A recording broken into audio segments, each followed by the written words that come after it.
নমস্কার, আপনাদের হাতের কাছে বাড়িতে পৌঁছে গেছে এনুমারেশন ফর্ম। সেই এনুমারেশন ফর্ম কিভাবে ফিল আপ করবেন তার একটা ছোট্ট 5 মিনিটের ভিডিও আপনারা দেখে নিন, এটা কাজে লাগতে পারে।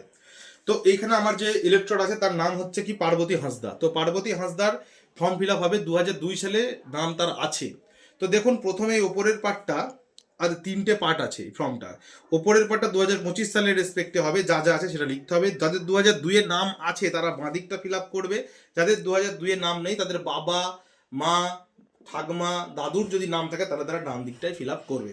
এই পার্বতী হাঁসদার নাম 2002 এর ভোটার লিস্টে আছে।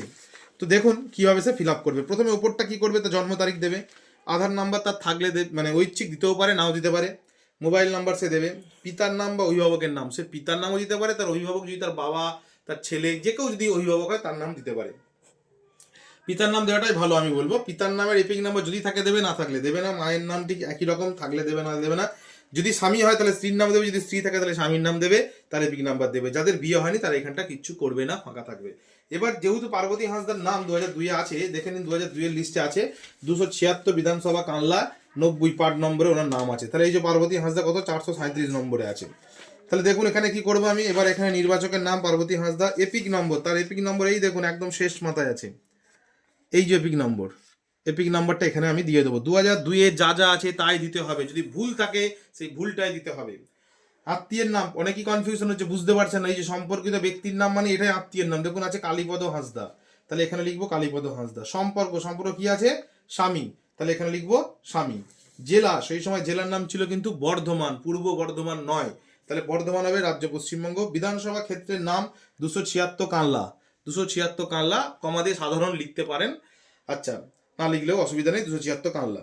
বিধানসভা ক্ষেত্রের নম্বর 276, অংশ নাম্বার এই দেখুন, এই দিকে আছে বিধানসভা ক্ষেত্রের নম্বর, আর এই দিকে আছে অংশ নম্বর। এখানে অংশ নম্বর কত হবে, 90, এখানে 90। ক্রমিক সংখ্যা মানে যে ব্যক্তির আপনি ডিটেলস দিলেন, এই যে পার্বতী হাঁসদা, তার ক্রমিক সংখ্যা কত দেখাও, 437, তাহলে এখানে আমি লিখবো 437।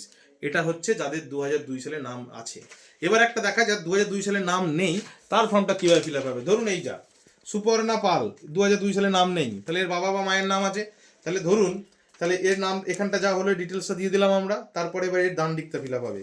সুপর্ণা পালের, ধরুন সুপর্ণা পালের বাবার নাম হচ্ছে, আমি ধরছি ধীরেন্দ্র পাল, তাহলে এই ধীরেন্দ্র পালকে না এইখানটায় আমি ওর ফর্মটা ফিল আপ করবো। এই যে 276 নাম্বার ওর সিরিয়াল আছে, ধীরেন্দ্র পাল, এই দেখুন ভোটার আইডি নাম্বার। তাহলে এইটা কি করবো আমি, নাম ধীরেন্দ্র পাল, এপিক নাম্বার এই যে শেষে যে এপিক নাম্বারটা আছে এটা দিয়ে দেবো। আত্মীয়ের নাম, ধীরেন্দ্র পালের আত্মীয়ের নামে কি আছে দেখুন, রামচন্দ্র পাল, এখানে রামচন্দ্র পাল দিয়ে দেবো।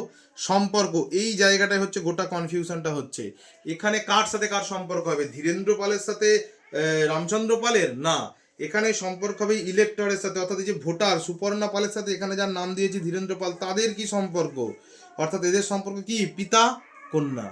পিতা লিখলেও হবে, যদি কেউ পিতা কন্যা করে ক্ল্যারিফিকেশন দিয়ে দেয় সেটাও হবে।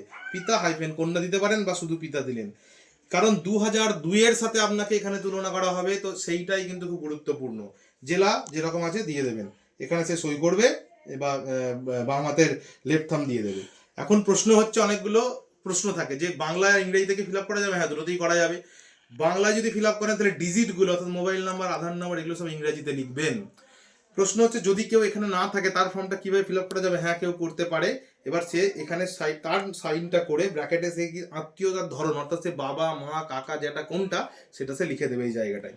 এই ফর্মটাতে কিন্তু যা তথ্য দেবেন ভালো করে শুনুন, সেই তথ্যগুলো যেন সঠিক হয়, নির্ভুল হয়, কারণ এখানে কিন্তু যদি মিথ্যা তথ্য দেওয়া হয় বা ফলস তথ্য দেওয়া হয় তার দায় কিন্তু সম্পূর্ণরূপে যিনি ফর্ম ফিল আপ করেছেন তার ওপর পড়বে। ফলে আপনার ফর্ম আপনি সাইন করছেন, যা তথ্য দেবেন সেগুলো যেন সঠিক তথ্য হয়। অনেকে প্রশ্ন করছে 2002 সালে যদি ভুল নাম থাকে বা নামের কোনো বানান বলতে থাকে তাহলে কি সেটাই দেবো, হ্যাঁ সেটাই দেবেন, কারণ 2002 সালের লিস্টে বাংলায় যা আছে সেটাই আপনি এখানটা দেবেন। তার কারণ হচ্ছে ভুলটা থাকলে ভুলটাই আপনাকে এখন দেখতে হবে, কারণ আপনি তো নতুন করে সংশোধনের সুযোগ পেয়েছেন। তো এইটাই হলো এই ফর্ম ফিল আপের ব্যাপারে। এরপরে যদি কারো কোনো প্রশ্ন থাকে কমেন্ট করবেন। নমস্কার, ধন্যবাদ।